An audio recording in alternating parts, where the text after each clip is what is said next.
for everyone who was willing to come up here and make a fool of themselves on behalf of me and the Lord.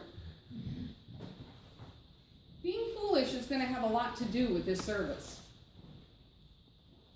I fondly remember this song when I was a kid. Who didn't think it was pretty funny to think of a grown-up climbing a tree, no matter what the reason?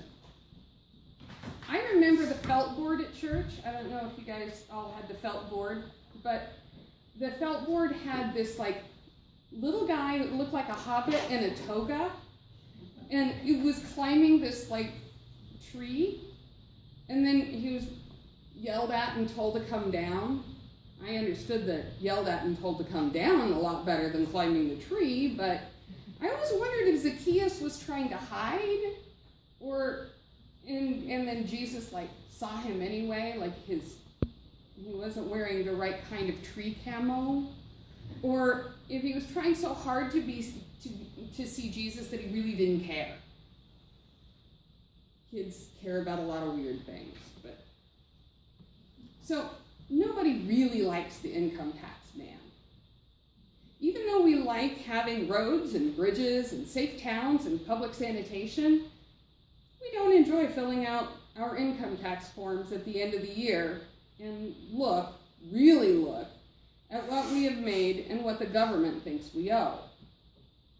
Most people look at their taxes and think that somebody else should be paying a little bit more than we do, or someone is receiving more than their share of benefits. Somehow it always seems like we have to pay more than we think we ought to. There are plenty of ways to avoid paying as much. Some of them beneficial, like contributing to charity, and some of them less so, like claiming your dog as a child on your income tax form. But in that time, tax collecting didn't have much to do with creative accounting. To really see this story in its full irony, you have to understand the world of biblical taxes. A tax collector didn't just review his paperwork. They went into your shelves and your barns and your closets to see what you bought and see what you sold. They knew all about what you had and would dig up your backyard for your last hidden drachma. If you grew anything, 10% of it belonged to Rome. If you made wine, grew fruit, or made olive oil, 20% of it belonged to Rome. And then there were a bunch of other taxes that weren't nearly so cut and dry. Import, export, emergency taxes, billeting taxes. Rome wanted to keep the bulk of the taxes paid by the conquered countries who weren't in any position to overthrow the emperor. So paying for the Pax Romana was up to those who benefited the least from it.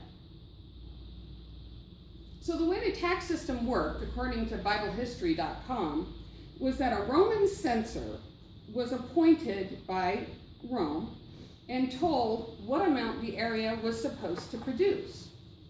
It was a price decided by Rome and had little to do with how fertile the area had been that year. No matter how good or how bad a year, he had to come up with the dough. He subcontracted with a chief tax collector who was told how much he was supposed to come up with, and whatever extra he came up with was his salary. So he hired tax collectors under him. Obviously, one bureaucrat couldn't possibly collect from an entire region. I'm sure there must have been honorable tax collectors, but the system was basically a protection racket, and no one was going to like it or the people who made money off of it. Even if you were honorable, no one was going to believe that you weren't charging more than you were really supposed to. So Zacchaeus is a rich man, a chief tax collector, which meant that he was both rich and reviled. Not well liked by the Romans, who saw him as a useful tool, but still a barbarian. He was hated by his own people, who saw him not only as a turncoat, but a cheat, since the only way to make money as a tax collector was to either cheat the Romans or extort the Jews. Since shorting the Romans could get you killed pretty gruesomely, I imagine that didn't happen nearly as much as extortion did.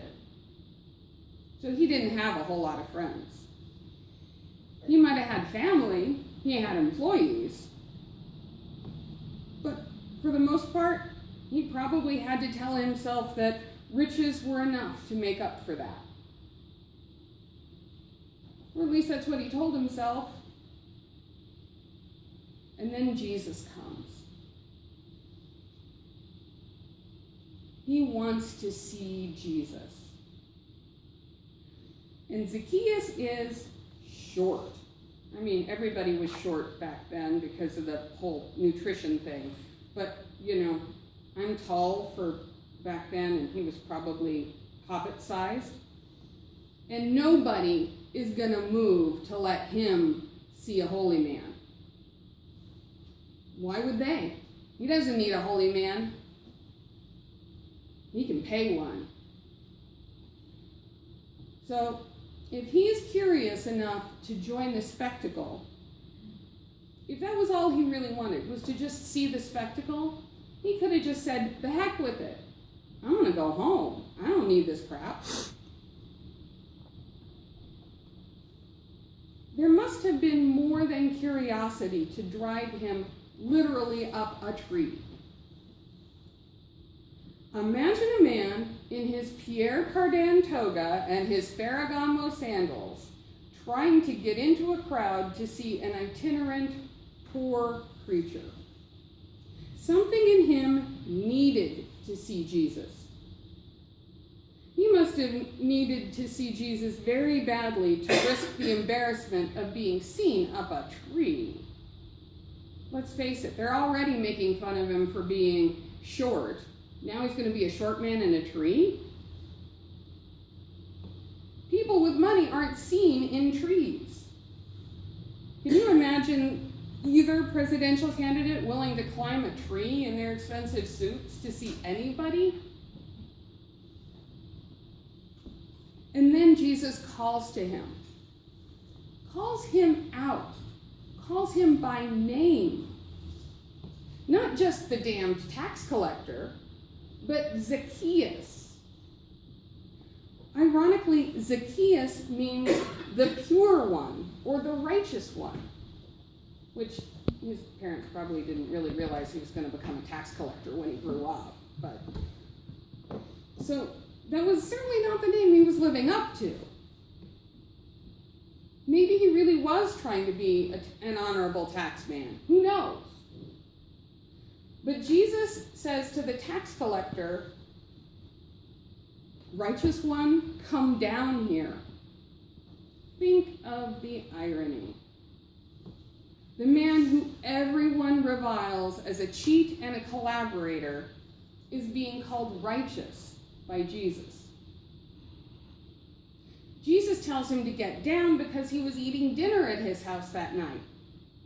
And of course, everyone who wasn't picked started chewing their sour grapes and complaining that a real holy man wouldn't eat with a sinner like that guy. But Zacchaeus is transformed. Zacchaeus states that he will give half of his possessions to the poor and 4 times as much to anyone he has ever defrauded. The verb tense is actually right here and now. Not I'm gonna, but I am. It's like he's saying, as soon as you leave, I'm opening the coffers. So, whether on the way to see Jesus, hanging in a tree, or watching Jesus come to his front door, he realized that he wanted to be a better person, a different person. He isn't trying to buy his salvation, and he doesn't ask Jesus for anything. Maybe like the Grinch, his heart grew 3 sizes that day. Jesus welcomes him, a son of Abraham, no matter what he has done and no matter what he will do. A commentator put it this way: Jesus redeemed Zacchaeus' past He transformed his present, and he redirected his future. Luke's gospel is full of dramatic twists. He loved to tell stories about all of the people that society despised because of their sinfulness and contrast them with the sin of being sanctimonious. Zacchaeus is willing to look foolish to everyone. I'm sure his fellow tax collectors and probably some of his family think he lost his mind giving half of his money to the poor. For God's sake, why couldn't he just be sensible? You can give away 10%. That's what you're supposed to do. 10% is fine. Maybe 20% if you're really, really needing it. Not half. But he didn't have to give more. But he knew somehow that his position, his needing to look good, needing to be somebody people secretly envied, was poisoning him. It was like an abscess inside his soul that no one could see but him. Radical action was required. I honestly don't know how many of the people complaining about Zacchaeus were as willing to be transformed. When you think you're good enough to have Jesus sit at your table, you're less likely to think you need to be transformed. Last week's reading from Luke pointed out the tax collector who knew he was a sinner came home from the temple justified, rather than the Pharisee who must have broken his arm by patting himself on the back in his prayer about how much better he was. Luke 5:31 points out that the healthy have no need of a physician. We have to be willing to be redeemed, transformed, and redirected onto the path set before us. We have to be willing to have everyone see us as fools because Jesus was a real fan of foolish people. In a poem by a woman named Flora McCarthy, this is only a part.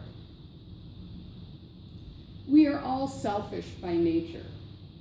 We cling to our comforts. We do not give things up easily. Love alone has the power to disarm us, causing us to drop our defenses, whereas force only causes us to close up. Through his gentle and loving approach, Christ disarmed Zacchaeus, getting him to open up and share his ill-gotten goods with the poor. People are essentially good, but this good has to be awakened and called forth. The Son of Man came to seek out and save the lost. Zacchaeus literally went out on a limb and was willing to be seen as a fool for the chance to see and be seen by Christ. And he was transformed.